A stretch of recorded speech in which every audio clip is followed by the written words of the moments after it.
Hello all, welcome to my channel. నేను ఒక short video పెట్టాను కదా, ఏపీ ట్రాన్స్కో నోటిఫికేషన్ వస్తుందని చెప్పి చాలా కమెంట్స్ వచ్చాయి దాని కింద. ఏపీ ట్రాన్స్కో అనేది మనకి 2019లో నోటిఫికేషన్ ఇచ్చారు. ఆ తర్వాత ఇంక ఇవ్వలేదు. ఇప్పుడైతే ఫైల్ మూవ్ అయిందని చెప్పి న్యూస్ వచ్చింది.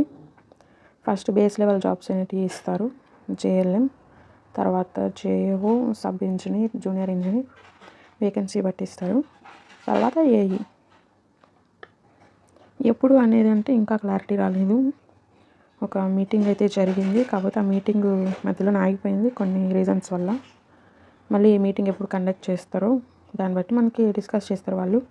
ఫస్ట్ జేఎల్ఎం, తర్వాత ఫస్ట్ జేఎల్ఎం వస్తుంది, తర్వాత ఏఈ నోటిఫికేషన్ ఎప్పుడో మనకి తెలియాల్సి ఉంది. కానీ ప్రిపరేషన్ మాత్రం మానొద్దు, ప్రిపేర్ అవ్వండి. ఎప్పుడైనా రావచ్చు మనకి నోటిఫికేషన్ అనేది, ఎప్పుడైనా రావచ్చు. 2019 నుంచి చాలామంది వెయిట్ చేస్తున్నారు. ఆల్మోస్ట్ 6 years నుంచి వెయిట్ చేస్తున్న వాళ్ళు ఉంటారు. ఇంకా 2019లో ఎగ్జామ్ రాసి జాబ్ రాని వాళ్ళు కూడా ఉంటారు. వాళ్ళు ఇప్పుడు నోటిఫికేషన్ వస్తే ఎగ్జామ్ రాస్తారు. కాంపిటీషన్ చాలా ఎక్కువ ఉంటుంది, కాంపిటీషన్ హెవీ ఉంటుంది. కాబట్టి రాదు ఇంకా వదిలేసుకోండి అని చెప్పే వాళ్ళ మాటలు నమ్మద్దు.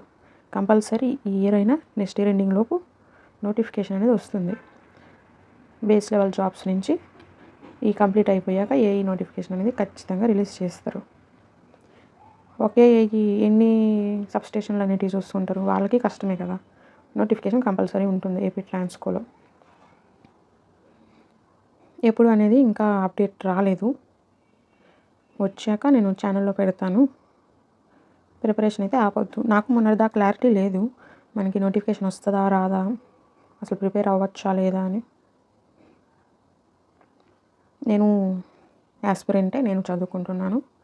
కాకపోతే ఏపీ ట్రాన్స్కో అనేది ఈ మధ్య అసలు న్యూసే లేదు కదా, అసలు నోటిఫికేషన్ వస్తుందా రాదా అని చెప్పి సెంట్రల్ గవర్నమెంట్ జాబ్స్కి ప్రిపేర్ అవుతున్నాను.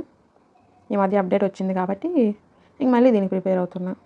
దీంతో పాటు సెంట్రల్ గవర్నమెంట్ జాబ్స్తో పాటు మీరు వేరే ఏదైనా జాబ్ చేస్తున్నా కానీ ప్రిపరేషన్ అనేది స్టార్ట్ చేయండి.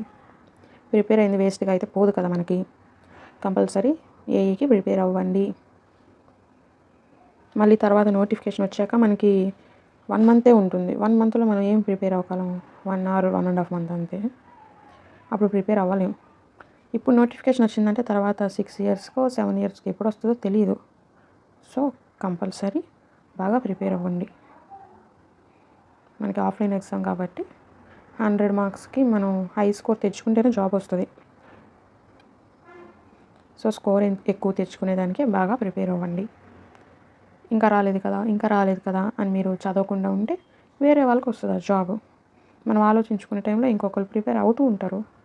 మనకు తెలీదు, జాబ్ చేసే వాళ్ళలో కూడా చాలామంది ఉంటారు, ప్రిపేర్ అవుతూ ఉంటారు. ఏమంటే ఎప్పుడు నోటిఫికేషన్ పడినా మనం ఈ జాబ్ రాయాలి, మనకి రావాలి అన్న మైండ్ సెట్తో ఉండేవాళ్ళు కూడా ఉంటారు. ఇంకొన్ని గ్రూప్స్లో అయితే నోటిఫికేషన్ రాదు వదిలేయండి, ఇంకా మర్చిపోండి అని కూడా అంటున్నారు. అలా డిమోటివేట్ చేస్తే కాంపిటీషన్ అనేది కొంచెమైనా తగ్గుతుంది కదా. అందుకని అది పనిగా ఇలా కూడా చేస్తున్నారు. గవర్నమెంట్ అనుకుంటే రేపైనా ఇచ్చేయగలదు నోటిఫికేషన్. అందుకని పిచ్చి పిచ్చి మాటలు ఏవి నమ్మకుండా మీ పాటికి మీరు ప్రిపేర్ అవ్వండి. కోచింగో లేకపోతే సెల్ఫ్ ప్రిపరేషను ఏదో ఒకటి. నోటిఫికేషన్ వచ్చిందంటే ఈసారి పోయిందంటే ఇంకా 6-7 years వస్తుందో లేదో కూడా తెలియదు మనకి. బాగా ప్రిపేర్ అవ్వండి. ఏమన్నా అప్డేట్ వస్తే నేను ఛానల్లో షార్ట్ వీడియో కానీ లాంగ్ వీడియో కావాలంటే లాంగ్ వీడియో అప్లోడ్ చేస్తాను. ఎందుకంటే నేను జాబ్స్కి ప్రిపేర్ అవుతున్నా కాబట్టి అంత టైం ఉండదు. Okay, thanks for watching. మీ కమెంట్స్ డౌట్స్ పెట్టున్నారు కదా, అవి క్లియర్ అయ్యాయి అనుకుంటున్నాను. తొందరలో అయితే ఉంది. ఫస్ట్ జేఎల్ఎం వదులుతారు, తర్వాత మిగతాయి. టైం ఉంది కాబట్టి ప్రిపేర్ అవ్వండి. ఆలోచిస్తే అయితే కూర్చోవద్దు వచ్చాక ప్రిపేర్ అవుతామని. ఓకేనా? Thank you.